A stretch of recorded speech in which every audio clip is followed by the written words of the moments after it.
സുരക്ഷാ ജയിലാണ്. അപ്പോൾ ആരെങ്കിലും സഹായം ലഭിച്ചിട്ടുള്ള ഇൻഫർമേഷൻ നിലവിലുണ്ടോ? ഏത് രീതിയിലേക്ക് ഈ പ്രതി പുറത്തു വന്നു എന്നുള്ളതൊക്കെ കൂടുതലായിട്ടുള്ള വിശദീകരണത്തിലൂടെ, കൂടുതൽ അന്വേഷണത്തിലൂടെ മാത്രമേ നമുക്കിപ്പോൾ പറയാൻ വേണ്ടി കഴിയുള്ളൂ. പ്രാഥമികമായിട്ട് ഈ പ്രതി പുറത്തു വന്നതിന്റെ പിന്നാലെ ഈ പ്രതി കുറച്ചൊരു പ്രിപ്പറേഷൻ നടത്തിയുള്ളൂ. കുറച്ച് കാലങ്ങളായിട്ടുള്ള പ്രിപ്പറേഷൻ നടത്തിയതായിട്ടുണ്ട്. വേറെ ആരെങ്കിലും ഇതിലേക്ക് ഇൻവോൾവ് ആയതായിട്ട് പോലീസിന് ഈ ഒരു അവസരത്തിൽ ഇൻഫർമേഷൻ ഇല്ല.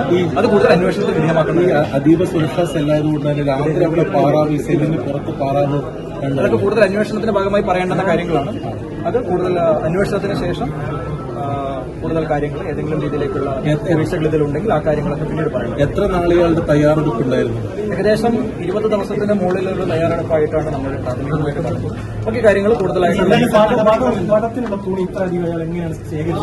അതിനെ പറ്റിയിട്ട് എനിക്ക് കമന്റ് പറയുന്നില്ല. കൂടുതലായിട്ട് അന്വേഷണത്തിന്റെ ഭാഗമായിട്ട് കൊണ്ടുവരും. ഈ പ്രതി ജയിലിൽ ചാടിയതുമായി ബന്ധപ്പെട്ടിട്ട് കണ്ണൂർ ടൗൺ പോലീസ് സ്റ്റേഷനിൽ കേസ് രജിസ്റ്റർ ചെയ്തിട്ടുണ്ട്. കേസിന്റെ നടപടിക്രമങ്ങളുടെ ഭാഗമായിട്ട് പ്രതിയെ കോടതിയിൽ ഹാജരാക്കും. അതിനുശേഷം കോടതിയുടെ അതുമായി ബന്ധപ്പെട്ട് ബാക്കി തുടർന്നുള്ള കൂടുതലായിട്ടുള്ള കാര്യങ്ങൾ നമുക്ക് പിന്നീട്